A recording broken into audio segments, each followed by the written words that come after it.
Welcome back to another first impression, this time for the anime An Adventurer's Daily Grind at age 29. Synopsis on any list. Having spent his childhood in the slums, Hajime Shinonome desperately sought strength to survive. Now he enjoys a peaceful and carefree life as a resident adventurer of the Komai village. One day, during a quest, he ventured into a dungeon and finds a young girl being partially eaten by the weakest kind of monster, a slime. The girl's name was Lirui. Having been abandoned by her parents, she had no place to go and entered the dungeon alone in order to stay alive. Hajime couldn't just leave her there, so he took her back to the village to live with him. So we have like a fantasy adventure ?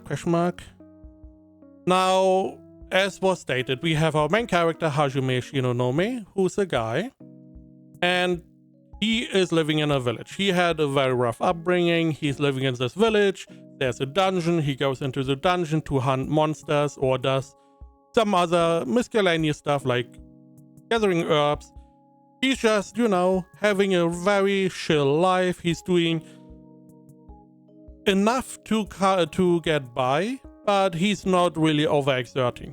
He seems to have a very relaxed way of living. Now, in this world, there are some modern parts. There seems to be cigarettes in it for some reason.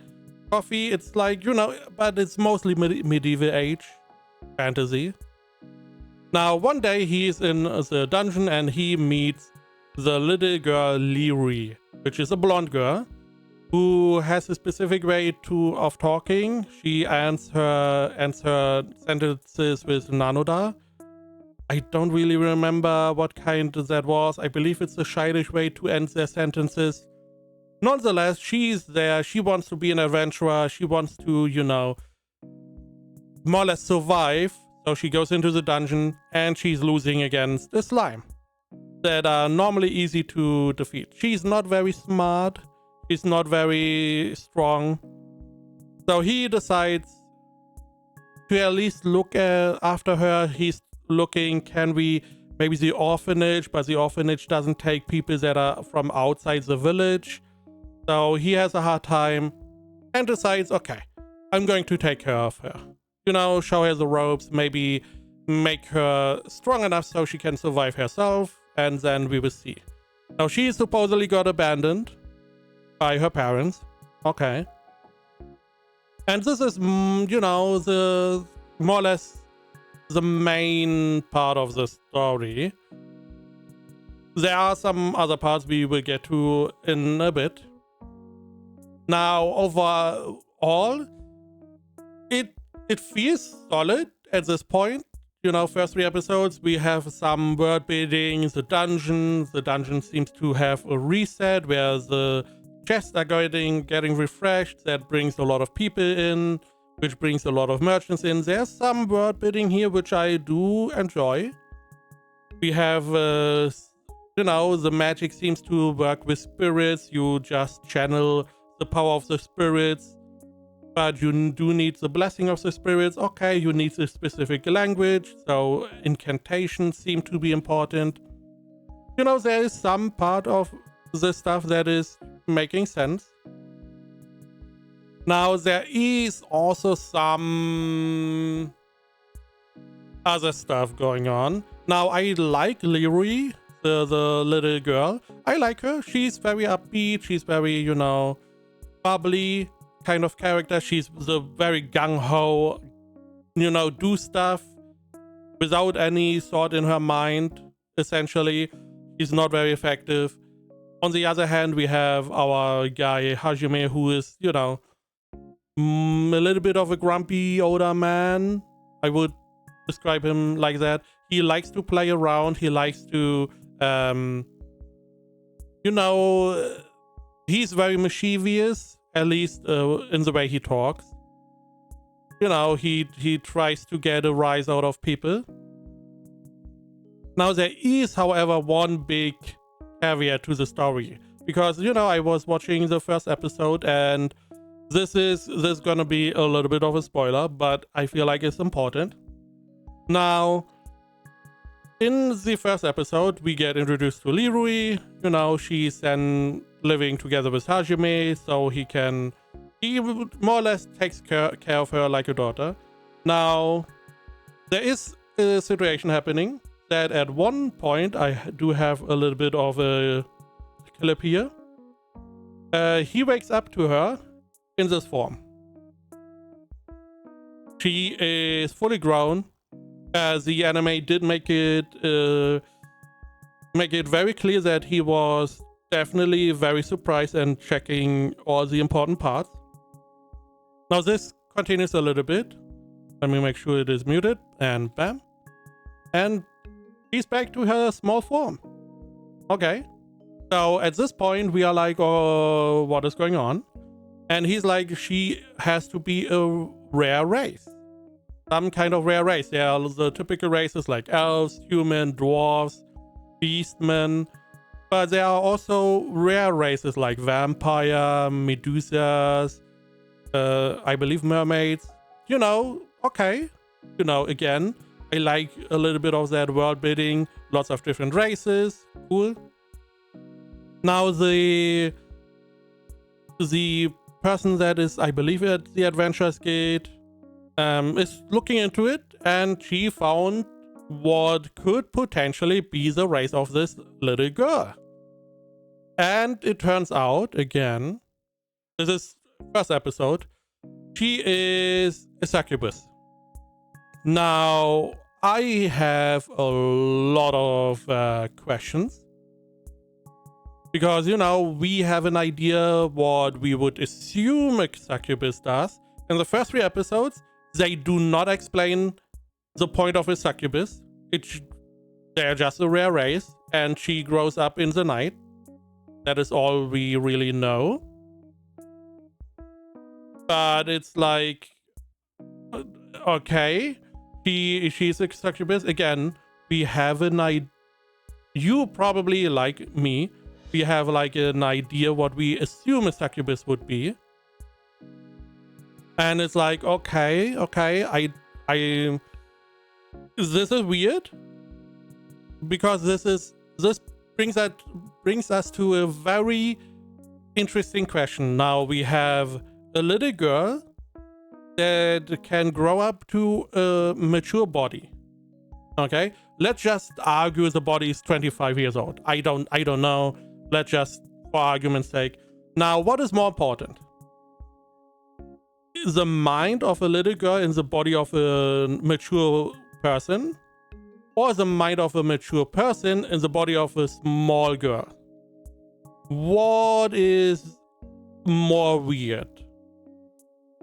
You know, let's say, argument's sake, not that this is happening, but for argument's sake, let's say he's attracted to her mature body, but she's still a child inside.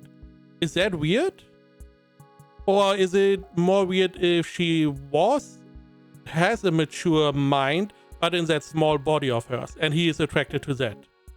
Oh, which one is weirder? I mean, we can probably agree both are somewhat weird, but what is weirder? Because this is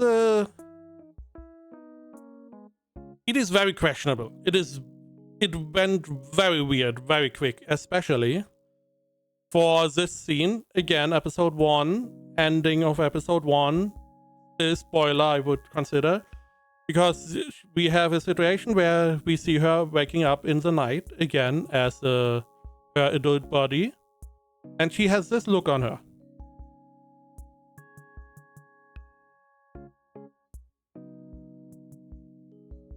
Again, it's weird. It's weird. And here's the point. I'm not easily weirded out. You know, I watch Mushoku Tensei. I'm like, okay, I can see that. But in this case, it's like, are there 2 minds in that body? Does she know what she's doing? Again, under the assumption that, you know, she is a succubus, and succubus do, you know, there are multiple ways to have a succubus. That is a problem. It could be that she can enter his dream and, to now get some of his life energy. It's just maybe she just needs to cuddle with him, get some life energy. Does she need life energy? She's, you know, the 18 plus kind of succubus, maybe? It's weird. It went from, okay, nice little journey, we have a little mystery, to we are in weird territory, and it does not get really better. Now, this would be a little bit more spoilery. I'm going to go to ratings, and I'm going to talk about episode 2, and 3, essentially. AniList has it at 58%, 60% mean score. My Animalist has it at 6.27. Now, I would say, even though it is weird, I like some of the world building. I feel like this could be interesting. Again, only the first 3 episodes. So I would put it at a 7 out of 10. It is intriguing in some parts, especially we don't know why she got abandoned. I would like to see more of the world building. I would like a little bit more of the explanation about her being a succubus. What does it really entail? There are some parts that do have me intrigued, but it is weird. It is weird. Now, this is going to be a spoiler for episode 2 and 3. Again, spoiler. Now, episode 3, going to that, we get introduced to a new character, which is the little girl in here. She's a, you know, darker skinned character. She's a dwarf, a little dwarf. He has to take care of her as well. Again, spoiler territory, sure. Now, at some point, he rescues her in a somewhat princely fashion, and she seems to be a little bit, you know, she seems to be a little bit interested in him, which again, she's a child. It is weird. And this brings Leroy, our main child, holy shit, to be a little bit more, you know, jealous, which is weird. Especially she's like, oh, we are friends, right? And friends don't steal from one another. Like, what are you? He's 29, you are 6, 8, I don't know how old. You're too young. You are at an age where age doesn't matter, because it doesn't matter, it's too young.